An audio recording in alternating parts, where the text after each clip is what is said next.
क्यों क्यों करती है मुझसे आप इतनी नफरत?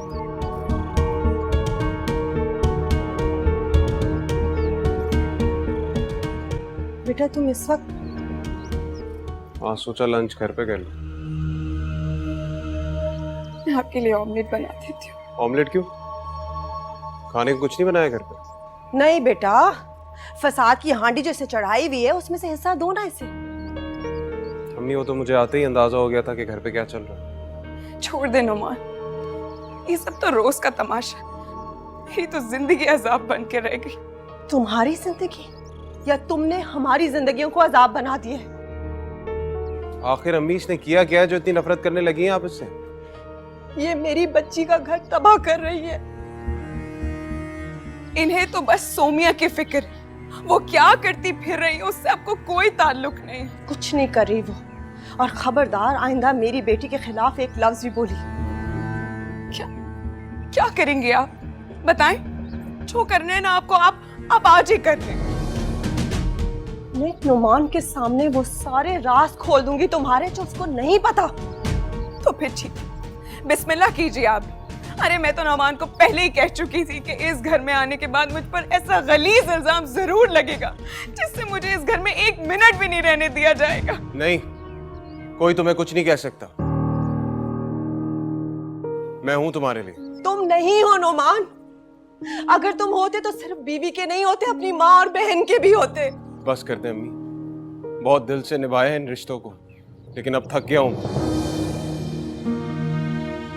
माँ से रिश्ता निभाते निभाते थक गए। तुम्हारी बड़ी बड़ी मेहरबानी कि तुमने मुझे आज ये बता दिया। जो थोड़ी बहुत उम्मीद थी तुमसे वो भी खत्म हो गई है। राइला, क्या बात हुई है बताओ मुझे।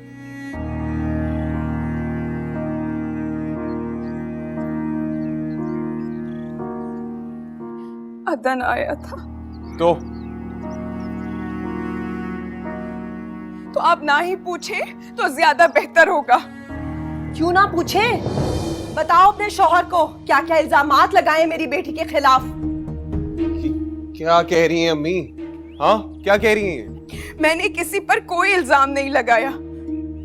अरे वो तो कुछ सच दिखाने के लिए आया था और कुछ सच मैंने उसे सुना दिया तो उल्टे कदम वापस चला गया वो। लेकिन वो आता क्यों है बार बार यहाँ पे? सोमिया की बेवफाई और बेहयाई का रोना रोने आता है वो। चुप कर जाओ, चुप कर जाओ। क्या कह रही हो तुम? क्या किया सोनिया ने? क्या किया है उसने? अरे वो अभी भी हातिम से राब्ते में है। अदन की आंखों में धूल झोंक कर वो अभी भी हातिम से मिलती है। अपनी जबान को लगाम दो राहिला।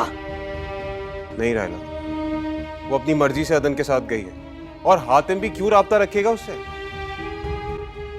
आपको सबूत चाहिए ना? मैं आपको सबूत दिखाती हूँ। ये मेरी बेटी के सुख को बर्बाद करना चाहती है, झूठ बोल रही है। ये देखें, ये दिखाने आया था अदन। सोमिया की हकीकत देख ली? मैं नहीं मानती। ये तो कभी की भी हो सकती है ना, किसी वक्त की भी हो सकती है। इसे नहीं मानती ना आप? तो फिर रुके, ये सुने। मेरे तो समझ में आ पाया है कि हातिम मंगने के बावजूद खुश क्यों नहीं है। खुश तो तब होगा ना जब अपने दिल में किसी को आने देगा। जब उसके दिल पे पहले ही सोमिया काबिज है तो किसी और के आने की गुंजाइश ही कहाँ बचेगी। सुन लिया आपने? वो तो अच्छा हुआ कि उस दिन अल्लाह मियां ने मुझे अक्ल दे दी और ये सब कुछ मैंने रिकॉर्ड कर लिया, वरना यहाँ किसी ने मेरी बात पे यकीन नहीं करना था। बेटा इसकी बात पे यकीन मत करना, मत मानो। मैं तुम्हें बताती हूँ असल में हुआ क्या था। ये झूठी है। बस कर दे अम्मी, बस कर दे। अभी भी आप इसे ही झूठा कह रही हैं। अपनी बेशरम बेटी को समझाने के बजाय आप इस पे तोहमतें लगा रही हैं। नहीं होता अगर बर्दाश्त हमारा वजूद इस घर में तो कह देना, चले जाते हैं यहाँ से, हमें बख्श दे।